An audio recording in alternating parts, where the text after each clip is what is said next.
You are listening to the Jack Rants Podcast. Here is your host, Jack Rants. Welcome once again to another exciting Jack Rants Podcast. However, this time, even though we are talking about a nerdy topic as per usual, we are going to make our guest feel a little more welcome. Seeing as he is in the professional wrestling industry, I felt might as well make him feel at home, as well as the other podcasters who are also fans of wrestling. So, with that being said, I'm going to do an intro like I do with my Jack Rants Rumble podcast. So, without further ado, cue the entrance music. Let us first introduce the man, the myth, the legend, hailing from the darkest recesses of your imagination, Jack Knight.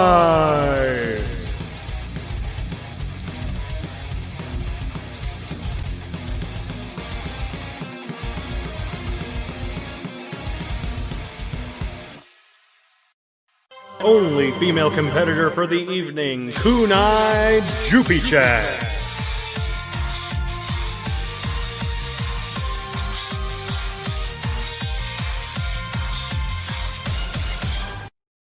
Residing from the game cauldron, he is the video game master, Mark the Snark Rodriguez.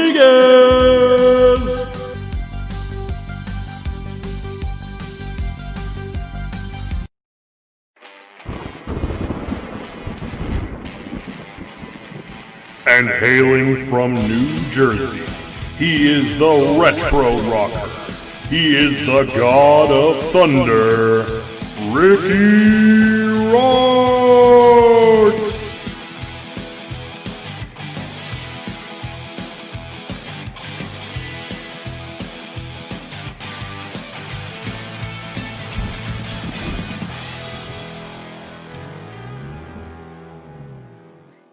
Alright, so we have our special guest Rikki Roxx as well as Mark and Jupi-chan. So, Rikki, what did you think of your special intro that we made for you? Oh, it's fantastic. Take a bow, my friend. A+. So for those of you guys that haven't listened to the Diving Cutter podcast, which you should, Rikki Roxx Rikki Roxx is a professional wrestler. He's been wrestling for quite a long time, and he's also an avid collector of a specific kind, which is the subject for today's podcast. We're going to be talking about things that we collect, things that we have a passion for, because I think all of us, we may have like different collections, but I think the cool part about collecting is that it kind of draws out like an inner passion that everyone has about a specific thing for whatever reason. I don't know how long you collect whatever you guys have been collecting, whatever you guys collect. So I guess since Rikki, you're the guest of honor, let's start with you. What is your like collecting thing that you do? Like what thing do you collect right now? Goodness, what don't I? That's the problem. I'm standing here right now. Anybody who follows my Facebook would know that I've been getting a lot of stuff in the mail lately, you know, because when you're not going to work, one of the things that happens is you save a lot of money on, you know, gas and stuff when there's not a lot of back and forth. So I've been taking my gas budget, putting it into collecting stuff that I missed out on over the years. I collect wrestling stuff, He-Man, DC superhero stuff, just my whole life, literally my whole life. You know, right now, I'm kind of working backwards in a sense because I got back into He-Man after a long time. That was the first thing I collected seriously, was the original Masters of the Universe line back in the 80s. And I was taking some stock. Recently, I got a bunch of stuff out of storage, and I've been going through it. And back then, I had about 2/3 of the original line. Some of them I'm missing armor, weapons, and things like that. But I got most of those. And then obviously I collected the 2003 series. I didn't get the Matty Collector ones until very recently. I started collecting those because stuff happens. They were tough to get when they came out. Getting the new Masters Universe Origin series. I'm really hot about that right now. Tel's just really killing it with that, I think. I love the way they look. I got them right now I'm staring at them. And they look great next to my old He-Man figures. So I'm really excited about that right now.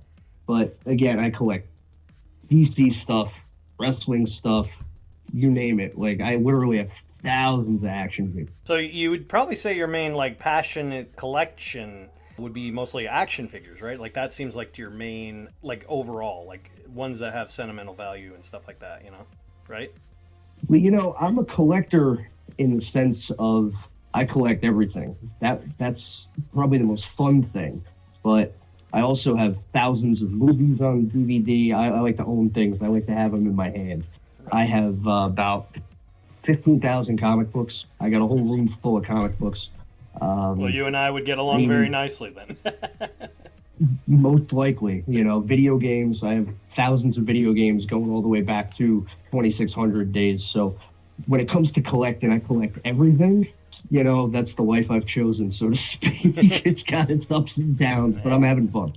The cool thing I like about collecting is that I think everyone can kind of agree with is that you kind of can go at your own pace. Like, there's not like a time frame you have to get something at. Jupy, what is a thing that you would say that you're like a collector of? Like a thing that you kind of have a passionate collection of? So, Jupy, what are you passionate about? What's a thing that you are an avid collector of? Like most people, we have multiple fandoms or multiple things that we're into, and narrowing it down, I would say it's a tie. It's between the legends I love, but I'm going to go with my favorite Japanese music group, Do As, because I've been investing money into this group for almost 20 years. Do As Infinity, right? That is yeah. Like I said, I have collected so many things from them, from DVDs, T-shirts, keychains. I just have a few things by them. As for the Legend of Zelda, I would have to say my most favorite thing was my Epona figurine. That's like big size, right? I bought that when I was in New York at the Nintendo store after going to Comic-Con. My very first New York Comic-Con, and I just said, take my money, and I mailed home an awesome statue. I'd like to see it sometime. What about you, Mark? What are you an avid collector of? Let me see. Well, aside from video games, because I guess it kind of comes with being a gamer, I don't like to sell my games. A lot of people buy them, beat them, sell them, exchange them. I collect all my games. I collect all my consoles. I still got my old Nintendo and Sega Genesis, so that kind of becomes a collection. I collect Funko Pops. I collect action figures, but only if the series interests me. I used to collect 2003 Turtle figures before they became hard to find. I used to collect the 2012 ones, but I tried. I tried to see like if the figures for Rise at least look cool, I would have bought them despite the show sucking, but I just couldn't. The designs for the figures are just too bad, I didn't like them. Yeah. I'm trying to collect AEW figures if they were available on Walmart, but they're not. Yeah. But but once they become available, better. I do intend to like begin my ever-growing collection because I want all them guys. And I guess I also collect wall scrolls and anime figures of different shapes and sizes. I mostly like those blind box figures of different series, so I collect those here and there. My collections are kind of more, not weird per se, but like I collect stuff, but it's more of like a personal, I always have a passion for me personally. I try to collect things I don't really see much other people have specifically. So good example, like a lot of people collect comics, but I collect specific comics. Like I'm a huge fan of DC Comics, obviously, but the one set I'm trying to complete is the original 80s Teen Titans run. Like the whole run. I have the first part of the series. I have all the key issues like first Deathstroke, first Nightwing. I even have them sealed, signed, and graded. But I also collect posters. But I don't want to get like, everyone has like a bunch of posters people have. I like to collect the posters you never see. You never see on anyone's wall, or you see it like a more art style. Recently, Matcha Mania, who's a friend of the channel, he actually has gotten me into Disney pins, which sounds kind of random, but it's actually really fun. And there's like a whole like circuit of like auctions of just Disney pins, and like people like are so passionate about it, and it's crazy how big that market is getting. What I think is really interesting about I think all of our different passions of collecting, I think there's always like that sentimental value, like that you can put a financial gain on a thing that you're passionate about, and sure there's worth some money, but it's ultimately I think it's more of like what you put in to it that makes it more worth what it is than it would be to like the casual person seeing it, you know? I have no shame at all right now in saying that, like, for the last 3 months I've just been on my giant midlife crisis. I'm collecting everything I missed in the 80s and 90s mostly. Like, it's still, what's going to happen is I haven't opened most of it yet because I do my own YouTube channel and sometimes I review toys. I got a bunch of stuff on the laptop, but we just have to cut it and put it out there yet, and we're lazy, so we'll get to it. Hey, no but worries. right now I'm surrounded by, I got the Toy Biz DC superheroes, I got the Kenner Superman Man of Steel collection, I got a couple of the original 80s He-Mans, I got some of the Superpowers figures in last week from 85. You talk about sentimental value, I mean, that's basically what it's all about. Quick little question I'll ask. In your mind right now, what is the one thing you physically own that is a part of your collection that you would say is like the crown jewel to your collection as of right now? Somebody else want to go first? Because I got to think on this. How about you, Joopy? What's your crown jewel? I think you might have given it away, but you're just curious. As far as the Zelda thing goes, yes, that Link and Epona figure that, like I said, take my money, I don't care. As far as my Duel's Infinity collection goes, I would say my favorite thing that I have, because while I was living in Japan, I was actually in the fan club. Mm-hmm. So the merch that I got that only the members could get. So like I got like a special 20th anniversary keychain that I really like. But I think I'm gonna have to go with do the box set that they put out a few years ago that is out of print now. I think that's my favorite collection because I'd already collected the CDs that are included with it, but then they had like a box set with everything together and all the extra information based around the albums and stuff. So I say that's probably one of my favorite things that I got from the group at the time before they disbanded and then got back together. What about you, Mark? What's your crown jewel as of right now for your collections? Several things, more or less. One thing is this real awesome. There was this Skeletor from the 2003 line. I love their sculpts, and unfortunately, I couldn't. When you move, you can only take so many things. So they first made this fire armor Skeletor that was I guess the colors were just too bright. I don't know. So they made a lazy dark blue repaint and called him Ice Armor Skeletor now. But it just looks like with the recolor, it looks so awesome. Even though technically speaking, they're like, I guess, ice planes. Just the design looks so dark and awesome. And then I saw it once in a store in Mexico. I just had to get it, and that was the one guy that survived my trip because I take him wherever I go. I don't want to lose him out of all my figures here and there.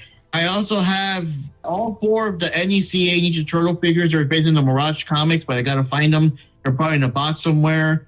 Those are also pretty awesome. A friend actually got them for me because they were hard to find, and he happens to live near a comic book store that had them, so he was nice enough to buy them and ship them. And I was like, well, dude, how much do I owe you? And he's like, nah, I can't and would let a friend exist without Mirage TMNT figures. So I'm like, okay, thanks, dude. Last but not least, my Death Note wall scroll that's autographed by Brad Swale, who did the voice of Light Yagami, the English version. Luckily, this anime actually had an amazing English dub, so that was pretty cool, and I was a big Death Note fan when it was new. And any video game that is out of print or whatever now, like for example the X-Men arcade, Simpsons arcade, I own them both, and unfortunately you can't buy them now. Didn't buy them when they were available on PSN or Xbox Live. They're no longer available because license issues and crap. So I'm very proud to own those games. Great games. Wow.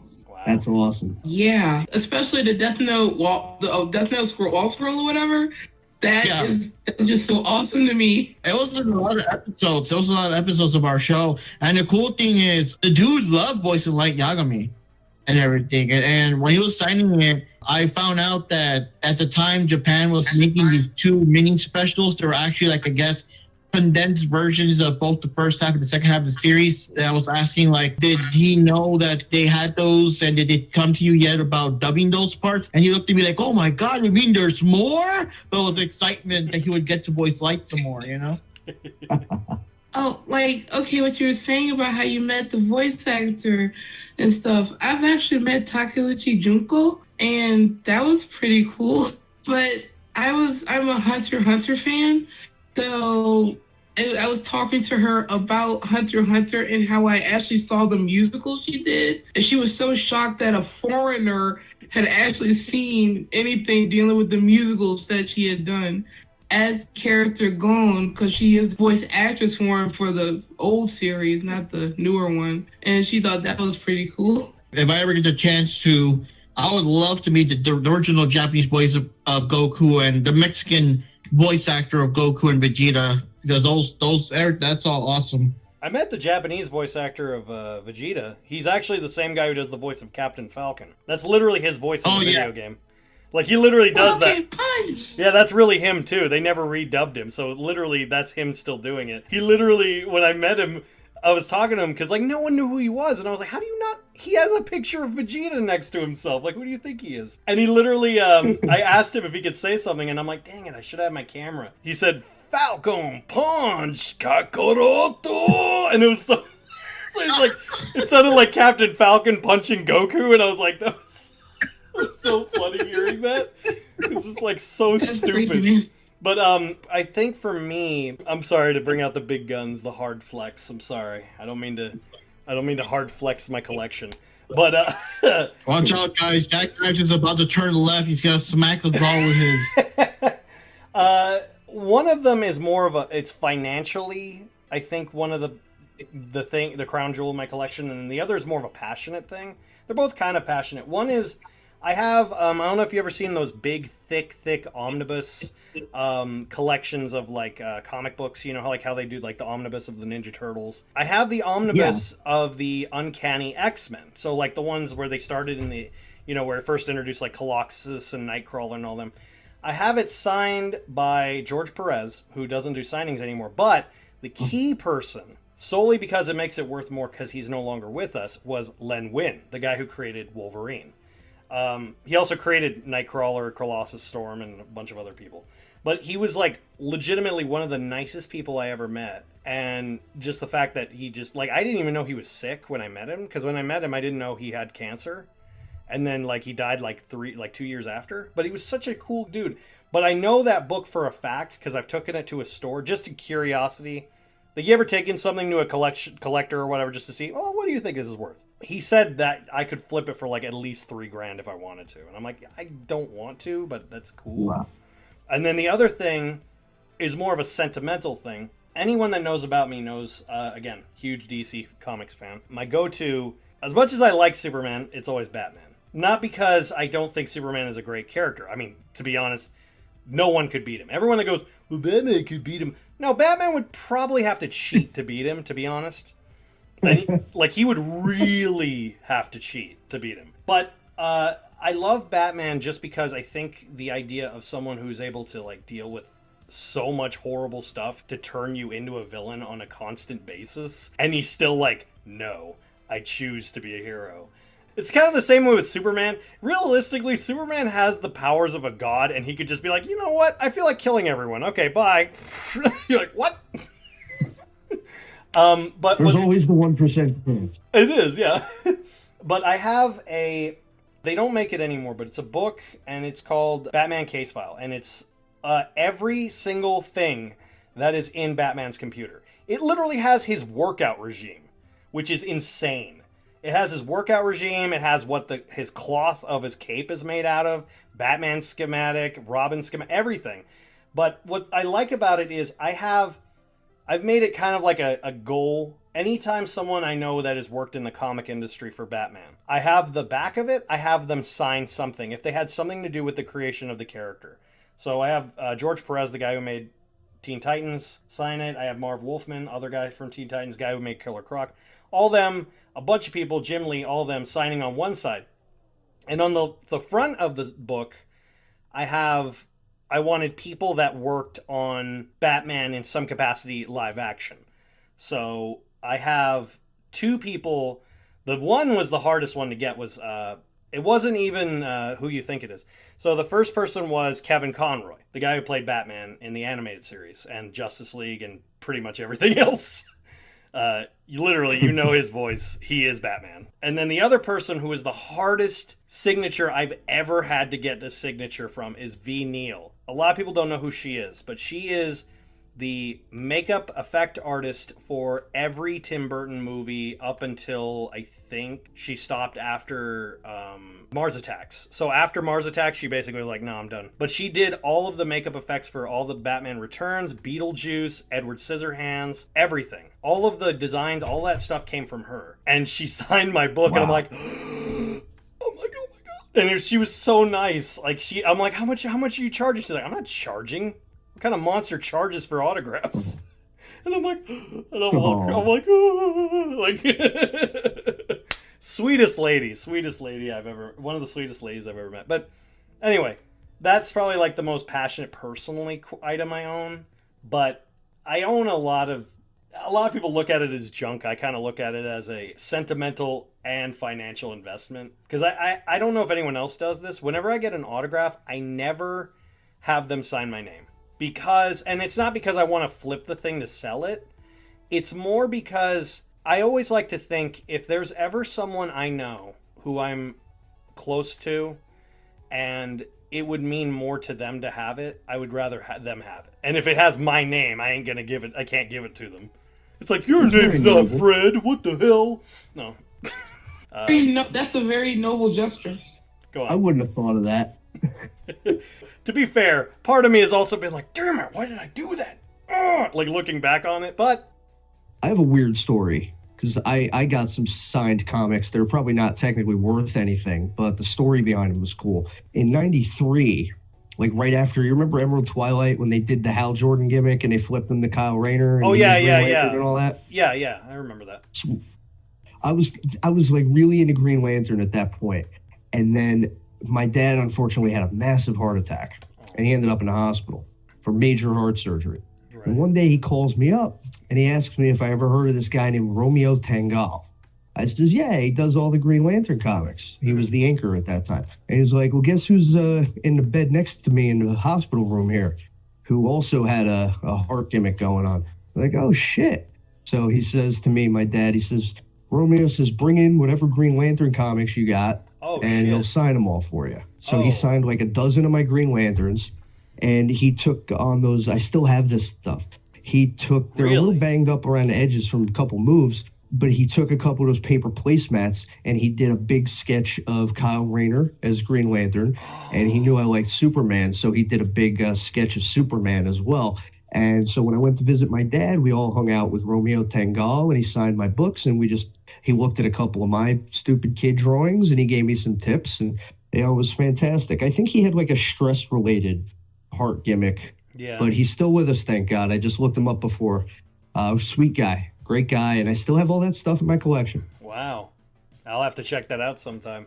Ricky, what is your crown jewel of your collection? I needed all that time to think about it, though, too. That's the thing. It's all good. And it's tough. So I got to kind of pick around a little bit because this whole time I was like, if I only had one, how could I even narrow it down to one? Because on the one hand, if I can only keep one thing in the fire, I mean, part of me says it needs to be something Hulk Hogan, brother. But then at the same time, He-Man and Superman have been with me all my life, too. So I'd have to at least have one of them. So it's really tough. I can never narrow it down to one thing. I'd have to, find a way to keep one of each of those kind of things. So on the terms of, say, for example, He-Man, even though my heart's always with the original series, even though I love what they've done since, and I love what Mattel's doing right now with it. Some people don't, but I think it's great. Yeah. But I got some stuff recently that I love with all my heart and soul, and I've got to say, of what I have, I've got the Filmation-based Ultimate He-Man and Skeletor with like all the alternate heads and the swords. They were like expensive as hell. Like they were like $100 each. No regrets though, because they're beautiful. Out of all my He-Man stuff, that's probably my favorite right now. What about Superman? You got anything passionate Superman you got? I got so many things. I mean, I have like probably about 40 Superman figures alone. recently, even though it's not the best Superman figure ever made, but again, this is fulfilling a hole I've had in my life since childhood because somehow I either lost or never had this figure. I don't know how this happened, but the original Kenner Superpowers Superman figure. I finally got him after way too many years, just last week in the mail. The guy tried to pull a fast one. He touched it up a little bit with some cheap-ass red paint on the trunks and boots. Peeled right off when I was cleaning it, but I knew I was going to have to retouch it anyway. So I went at it with a little bit of the Tester's model paint. Wow. It's like it's brandy new now. And the punch still works when you squeeze his legs. So I have a million Superman figures. I prefer the more modern ones that are bigger with all the articulation, but this figure is one that I never had and I was never able to pick up, and now I have it finally. So that would be my Superman answer, even though objectively there's better figures. But if I could only keep one right now, that's the one that's holding on to my heart pretty tight. Here's a tough question. Okay, say a super rich guy was like, hey, I want to buy you one key item for your collection. What would be that key item? Price, and as long as it's not like something like crazy, like, oh, I want a car, or, you know what I mean? Like, that would go along with your collection. Answer this one right now. I could answer this one right now. Okay, go ahead. The recently, over the last few years, when they were doing the Matty Collector reissues of the modern versions of the He-Man figure, it would either have to be one of these two things, and I might even just have to go with the more expensive one, or maybe put a gun to this rich guy's head, in theory. Or I'll hit my finish on you if you don't give me both of them. They made this Castle Grayskull and the Snake Mountain that is just incredible. I've seen that. Snake Mountain is like $800. I've seen the picture of it. I'm like, what? Like, that looks just like how I thought in my head of Castle Grayskull. Dude, when I looking at pictures of shit like that works better than Extends. I'm telling you, bro. I'm like, oh my God, I'm so fully stocked right now looking at this. So I'd have to get those. If I was going to ask you guys a question. We could come back to this later on, but I was going to say, if there's one thing you don't have that somehow you need to get before you, that is it for me right there. I got to find a way to get my hands on those things. I mean, I don't know. I could probably get by with only one kidney. Maybe, but I gotta have those before I die. What about you, Joofy? Do you have one? I know what I would want. Go ahead. I would love to get that whole Legend of Zelda Master Sword Hylian Shield replica that is actually made. I mean, it is so expensive, it's ridiculous. It even comes with the actual stand you can put the sword in. I mean, oh my God, I want that. I was just doing the math to that. It was like, okay, this will cost me $3,000. That's okay. I want that so bad. That's so many pennies. Unbelievable. But if a rich dude wants to just, give me the money, I'll be like, okay, I'll do almost anything that you almost. What about you, Mark? What's your rich man coming up to you and says, Mark, I'm a big fan of the show. I don't know why he sounds like Vince McMahon, but he's like, Mark, I'm a big fan of the show, and I want to get you whatever you want, and it's such good shit. What is he gonna get you? Oh man. I mean, I would want a replica of the Infinity Gauntlet, but one you can actually wear. Like a flexible one? Yeah, one you can actually wear because, for photo ops and stuff like that. But obviously, short time, put it away. But a super, but hell, like the movie prop or something, as realistic as possible. With all the detail, the gems can come off and all that shit. That would probably cost a bunch, I would imagine. A replica of the original He-Man sword, that'd be cool. Oh, I forgot, what is the sword called? It's just the Power Sword. Power. It was originally called the Sword of He because this intergalactic defender named Hero arrived in Preternia 5,000 years before the time of Prince Adam. And he teamed up with King Grayskull, the most powerful man on Eternia, and they were fighting the bad guys, right? So, like, when they both died, their power got merged into the Sword of He, and it was prophesized that, like, once every generation, a new hero would show up to wield the sword and battle back whatever bad guys were there. But then one day, all the powers of Grayskull and Eternia were going to manifest inside this one dude, and he was going to be like ultimate He-Man with all the power.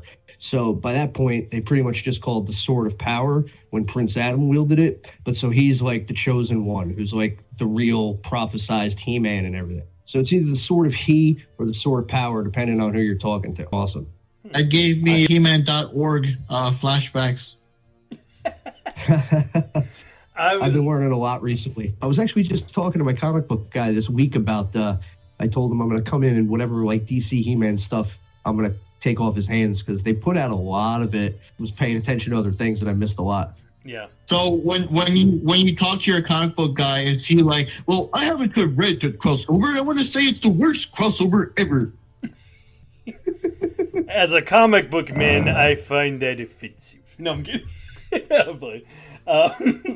No, I do think, I'm trying to think what would be my key collection. What would be, damn, I ask you guys a question, now I can't even think of it. Crazy expensive in terms of like how big and bulky. I just want I want the original He-Man and Skeletor action figures, like the first release, and the original April O'Neil figure from the first release, the original Four Turtles from the original release. Like, those are hard to find and whatever, but I would love those. That's something I would love.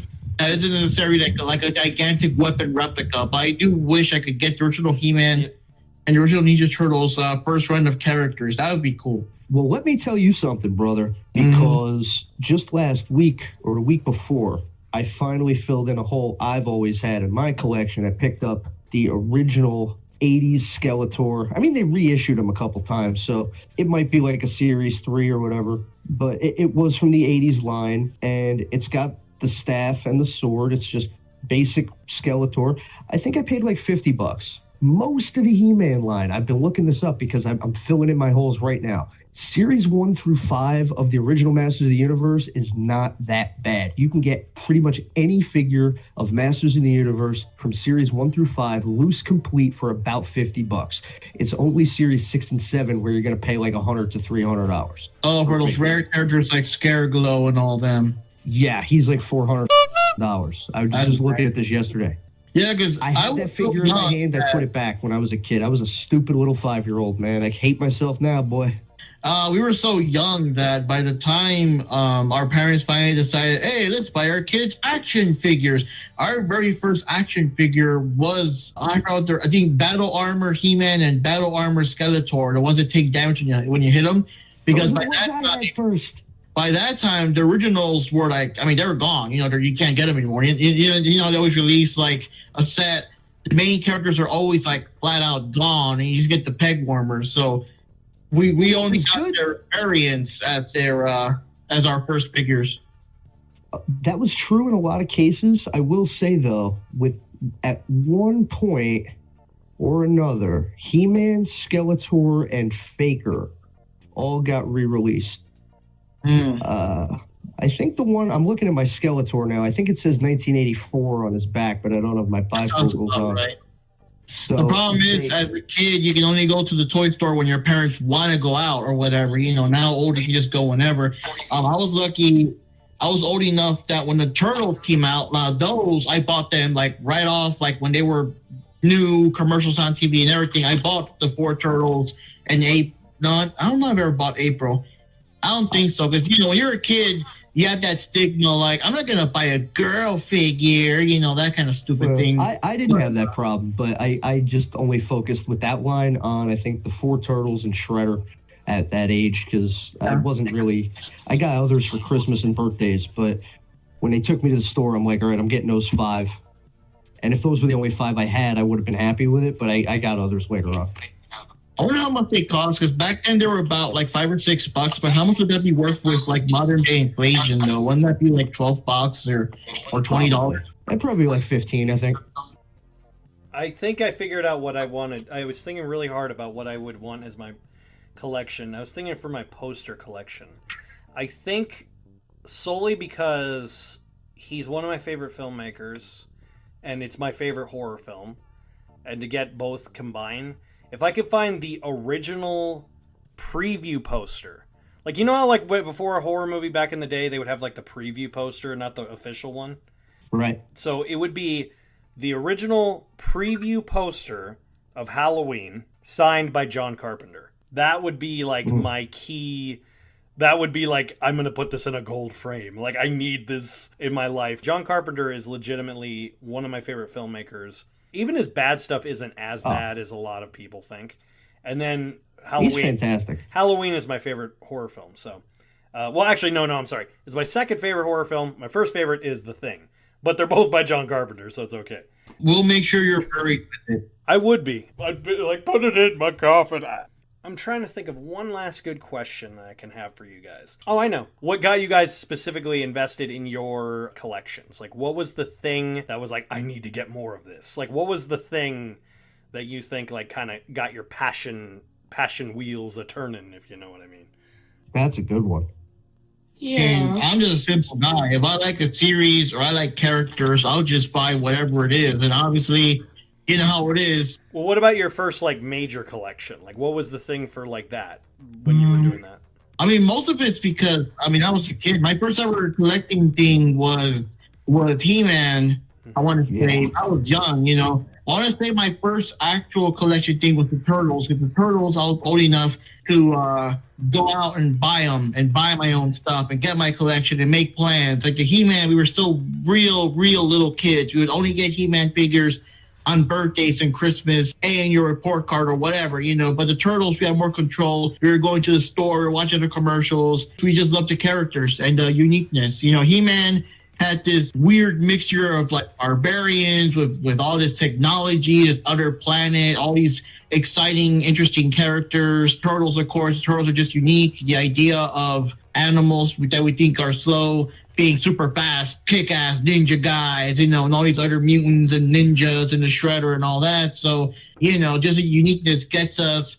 And it's kind of like, hey, you know, you like the show, you'll like. One thing I want to point out real quick, though, is I never even played with my toys when I got to a certain age. Like He-Man, I would play with them, you know, how you play with toys, you bash them up, you throw them, you toss them, whatever. But I would learn at a young age that if you do that, your toys break. If you move the arms too much, eventually the arms like wear out and they don't stay up. When that happened, I stopped playing with them. I just would buy a new Ninja Turtle figure, put them in a real cool pose, make sure they could stand on their own, and bam, that's their pose. I would not play with them. I would, you know, check them out, admire them. I would look at them like, oh, awesome, look at this collection, you know. I got all 4 turtles lined up. I got Shredder, you know, like that kind of shit. But yeah, since an early age, I would stop actually playing with them and toss them around. I would just love to collect them and just have them there to pose and admire how cool it is. Yeah, well, I mean, obviously you want your stuff to last. Yeah. Like Rita Repulsa, let my collection grow. You throw the staff and like the Funko Pop just multiply in the house. What about you, Ricky? What was your kind of starting point for you to be collecting? It was the same thing. It was Masters of the Universe. I was too young to remember vividly too much of it. I do remember that, just like Mark, I had the Battle Armor He-Man and Skeletor originally because the regular versions were harder to find by that point. I got them later on, but I do have a vivid memory, and I definitely couldn't have been more than 2. I don't remember if we were coming home from a Toys R Us or a Kmart near where we lived. And I was like 2 years old, and I remember walking home with one of my parents. I can't remember who, but we had Castle Grayskull and Snake Mountain. And I remember walking home with that, being so excited. And I remember tearing them open the second we got home and playing with the microphone on Snake Mountain and dropping guys through the trapdoor.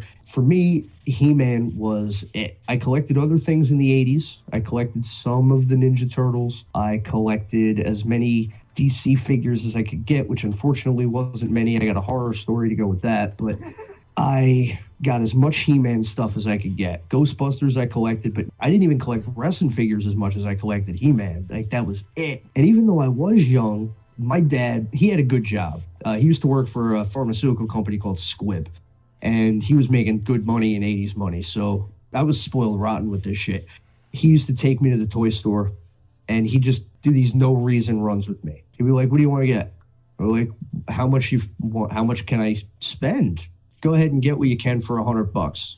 I'd be like, "Holy shit!" So I'd be grabbing as many He-Man figures and everything as I can. So I had all the play sets. I don't still have them, but I had Grayskull, I had Snake Mountain, I had the Fright Zone, I had the Slime Pit. I did not have the Eternia Towers, which I should have also put that on the list if I'm holding the rich guy hostage. Like if I got him on the concrete and I'm like, I'm gonna hit my finish on you, he's got to buy me the Eternia Towers playset because that's like a $5,000 piece. I had 2/3 of the figures. I had almost everything of the first 5 waves. 6 and 7, those are the really expensive ones. I could have got them. So yeah, now I'm going back and getting as much as I can get. But that was for me the line that got me into collecting was the He-Man stuff. And I says I had a quick horror story. I wanted to collect the DC stuff at the time, the Superpowers line. I'm sure you remember those. Yeah. The old squeeze the legs and they punch figures. Yeah. I should have had the whole set. Like I said, I just got Superman a week and a half ago. So one time, my dad took me to the store specifically to buy the Kenner Superpowers line. Now, not to speak too ill of people who are no longer with us, but my mom came with us, and she had what the Jerky Boys used to say, she had this funny little drinking prop. So she was holding the money, and she was holding the car keys. I'm like 3. I don't know what happened. I don't know what they were fighting about. It was not related to us being there. She was just having a bad day. We had in the cart the entire Kenner Superpowers line. And then she got in a fight with my dad and took off with the money and left us there. So I went home with no figures in a cab with my old man. And we're just like, I don't know what the just happened. So I never had any of those figures except for like 3. Oh, man. One day. There's some of them that I can get pretty cheap. Again, the last series, forget about it. Cyborg, he's like $3,000. I'm never. Oh, God. Well, he is, to be fair, he's probably one of the most popular figures. The last series of most of those 80s lines were very hard to find. Superpowers, He-Man, they were not around for very long, so not a lot of people bought them. So you can't find the loose ones for cheap. And finding them in the package, people want thousands of dollars. It makes sense, if I got a loose Superman for $50, but he's loose and literally he doesn't really all stand perfect and stuff. He's a little banged up, but it's better than nothing. You can't find a loose Cyborg figure with his 3 snap-on arm attachments because every kid who had that figure lost those things. So it's the same thing with their Shazam and the Scareglow from He-Man. You wanted those. You didn't want them when you were 5, but now that you're whatever, you're like, damn it. GP, what was the thing that really kind of got you started on your... The thing with me is I didn't really collect much of anything as a child because I didn't have my own money. I didn't really start trying to collect stuff until I started working and I could start, buying stuff for myself. But I did used to collect in the 90s. I used to collect the Happy Holiday Barbies, mainly because I just liked the way that they looked. High market for Barbies, so that's smart. Not those types, though. Actually, 1992, that one I think is worth something. I didn't start till 93. And there was 2 versions made in 94. One that it didn't produce as much as the other one. And I have the one that was produced more, so mine isn't really worth much. But I mainly only collected because I just like how they looked.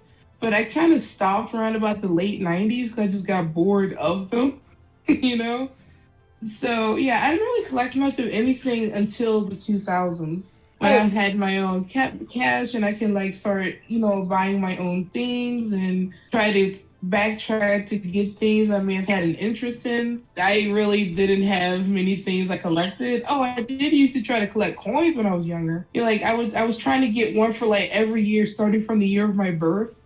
Quarters anyway. Something that I was trying to collect when I was little, maybe late 80s or so. Does anyone here remember the California Raisins? Yes, I love the California Raisins. I remember them, but I didn't know they had toys. Yeah, they had toys. Sure, man. They were kind of spongy. Yeah, they did. They had like these little weird. I can't describe it now because I kind of lost all of them when my family moved to this house. Yeah, I used to have like California raisins that I used to collect whenever we would go to the store. If my mom would let me get a toy, she would let me get one of the raisins because I really liked them. Because mainly, see, with me, it seemed like it's mostly music I'm drawn to. And I like the music stuff for that. And I guess the other thing I used to try to collect was I was actually trying to collect every Jackie Chan movie I could find. Because I was a big fan of Jackie Chan. He is the king. You talk about the California raisins. I got the coolest thing for Christmas once. You might know about this. It was a clay. Back in the day, they used to do these for kids. It was like a mold thing that came with modeling clay. So you put the clay in the mold, you'd squeeze the mold shut, you'd have a little clay figurine, you bake it till it hardens, and then you paint it.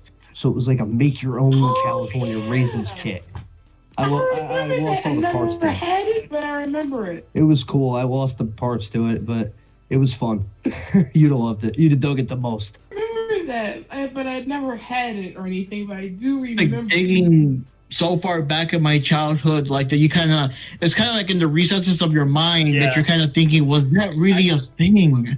Now I'm trying to find the original vintage Rikki Roxx action figure, the one with the super kick action, but that one's like $5,000 on eBay, man. Yeah, that's a rare one. Because that damn Janela, he bought them all so they wouldn't be on the market. He didn't want anybody. He's got his new one coming out, so he didn't want anybody making their Janela job to the Rikki Roxx figure. So he bought them all up so that wouldn't happen. I remember the first thing that I liked, and I was like, I want everything of it, was Ninja Turtles. That was like the first major thing, but I didn't really have a collection. Like I kind of just had like the basic figures.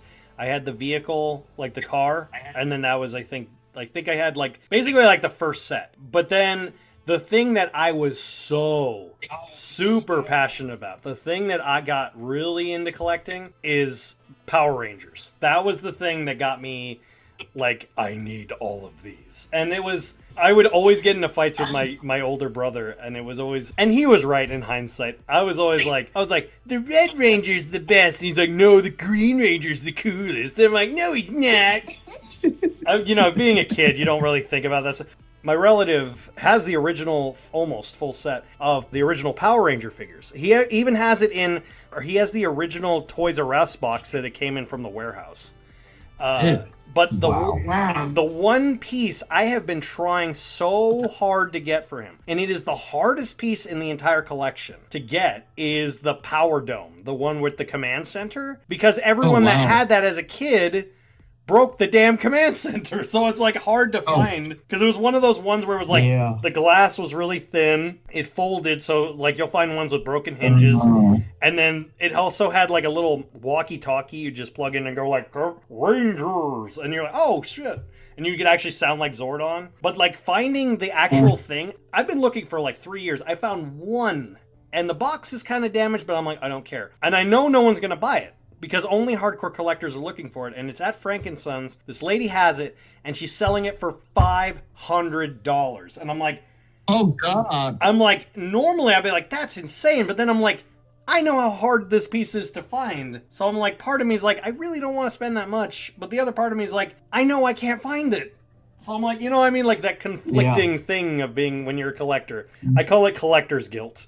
It's the collector's guilt of, I'm like, but the opportunity. I said earlier I don't still have them, but I had the original Gray Skull and Snake Mountain, and I don't know what happened to them. We moved a lot at one point, so they must have gotten set aside or somebody stole them out or something. But I went looking around recently, and it turns out I could probably find one of those, each of them used but complete, for about $250 each. That ain't too bad. I definitely, like you said, $500 is $500, but at some point I'm definitely going to take that plunge just to get it out of the way. There's certain things I can't sleep at night without accomplishing. Right. That Kenner Superman was one. The original Skeletor was another. There's certain things where it's just like, well, I know at some point I'm going to spend that $500 on something else. Or I could get Grayskull and Snake Mountain back. And that's what I'm going to end up doing. It's just the way it is. The weird thing is, for me, Power Rangers kind of came at that, I guess, that kind of embarrassing age where you kind of feel like, you feel like you're too old to buy action figures and crap or whatever. Well, lucky for me, the 2002 He-Man kind of brought me back to my senses. I have a quick question now. What is something that you wish you could collect, but you never were able to fully collect? Because in all honesty, the new Teen Titans era of comics, I really, really wish I did own. If I get doubles, I'll see if I can help you start a collection. Okay, so the first thing I tried starting a collection, and this kind of shows my age a bit, but the first major series I was ever really invested in, as far as like any show, I don't even think just anime, I think any show, was Dragon Ball Z. And I wanted so badly, more than anything, to own the VHS series of the show. So I actually saved up money. I worked a summer job to try to get, they had at my Suncoast. Anyone remember Suncoast? Wow. Oh, yeah. Yeah. I used to get my WCW tapes there. Yeah, and they had the full Frieza set, the Frieza saga. And it was huge. It was like from literally one entire row to the next. Like it was and it was all like, when you put the VHSs together, which I wish they did this still. I know they don't. It'd be dumb to do it now. But they would, when you put each VHS together, it'd make one full picture. And the first set of the Frieza saga was the Ginyu Force. And then the second set was Goku and Frieza fighting. So I wanted the full set. And the guy told me for the full set on VHS would be $300. And I was like, that's insane. But at the same time, I'm looking at it, I'm like, no, that's actually about retail, actually, in hindsight, back then. That would have been about retail. Most VHSs, weren't they like usually like $20 each? Something like that? At least, yeah, 20, 25. So in hindsight, I'm like 3 episodes on each tape. Yeah, I know. And then like, so I think altogether there was like 30 tapes. Which I'm like, I think that sounds about right. Like $300, that sounds about right. And I'm like, part of me is like, I felt so defeated that I couldn't get it. I was like, I want it, but I can't afford it. And the guy was like, well, too bad. I don't know what to tell you. And then he's like, and funny enough, what's hilarious is I couldn't get that. He's like, well, is there anything I can afford? Because I had saved up like $60, which was a lot for me. And he said, if you want a real show, man.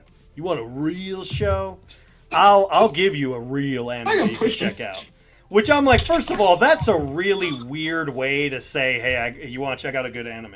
But I was thinking about it. I'm like, he's like, you want a real show, man? I'm like, that's usually followed by a zipper. And I'm like, no. Yep. Like, just step back slowly, step away from the person. Hey, does this rag smell like chloroform? No. But no, he actually, what's funny is the guy showed me, he said, we just got this in. You have just enough for it. He's like, it's technically $65, but I'll give you a discount because I could see you're really into it. And he gave me, and I don't know what the hell happened to it, but it like vanished. I think I remember someone stole it from me. It was the VHS original Cowboy Bebop, the whole series. A tape or several tapes? The VHS tape series. Okay. Like the whole series, it had just come out to the States. Like it even had like on the back of the VHS, it even said introducing David Lucas as Spike Spiegel, because that was what Steve Bloom was calling himself back then.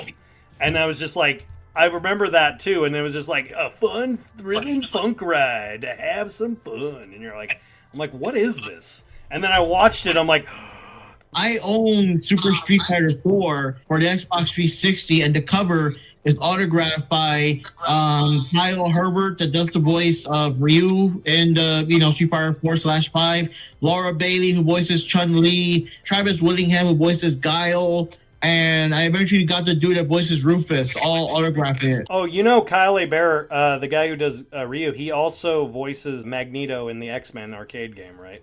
Oh shit, I didn't know that. Yeah, he actually is the one who's like, X-Men, welcome to die. That's him. That's actually a line in the series like, I am Magneto, master of magnet. It's an actual thing.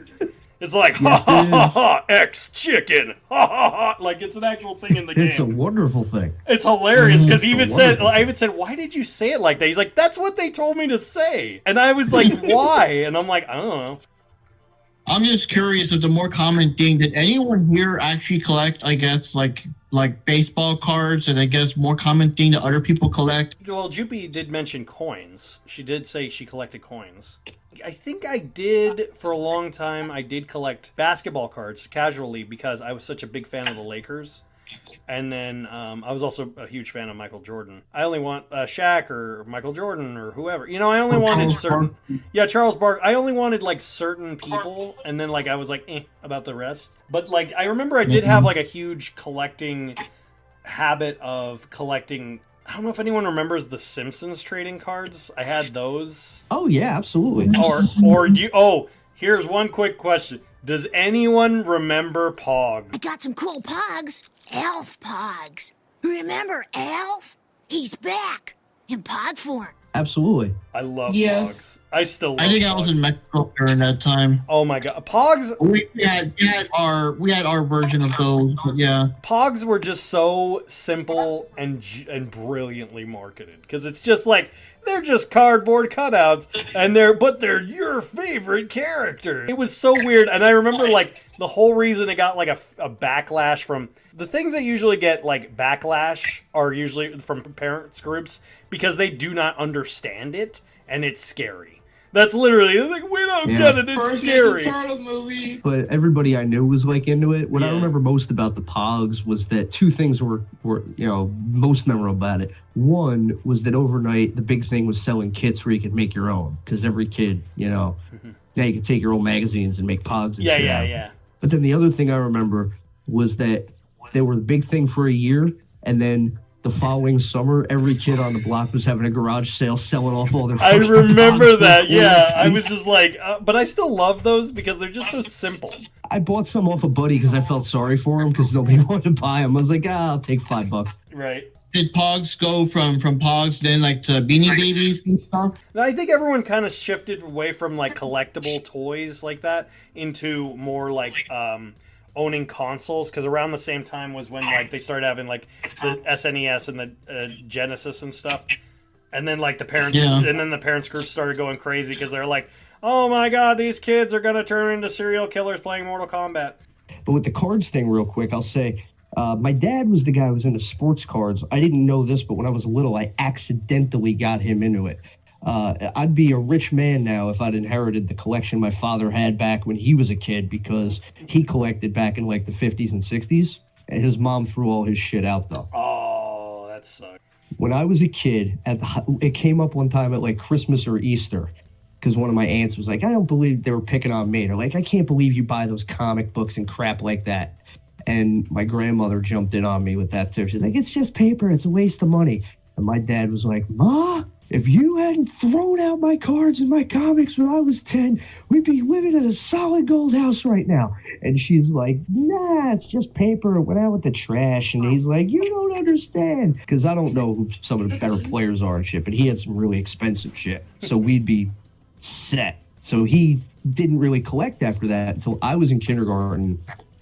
When you're like a kid, sometimes you're impressionable. And it's like, well, the kids collect baseball cards. I'll collect baseball cards. I wasn't really into it, but it got my dad back into it because he'd buy them for me. So when I stopped collecting, he kept collecting. And he just never stopped. That became like his hobby for the rest of his life. I kind of like on the side, I'd pick up like wrestling cards, comic book cards, movie cards. And that I just recently got back into, actually. I just bought a few full sets of like Batman 89 and WCW 95 and shit. So I'm getting back into it now. Not sports cards, though. I don't do sports.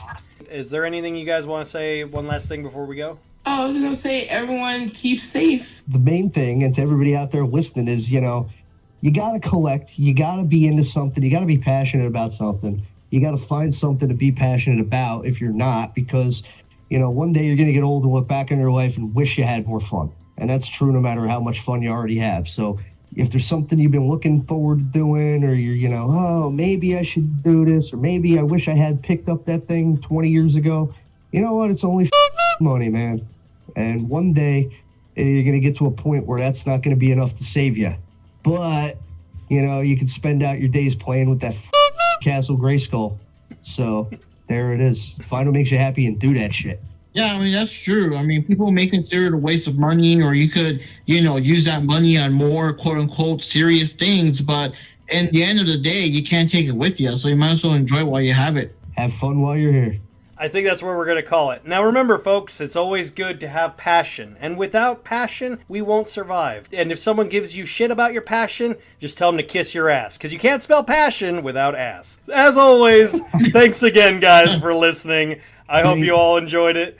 And we'll hopefully see you guys next time. All right, take care. That we will. We'll see you next time.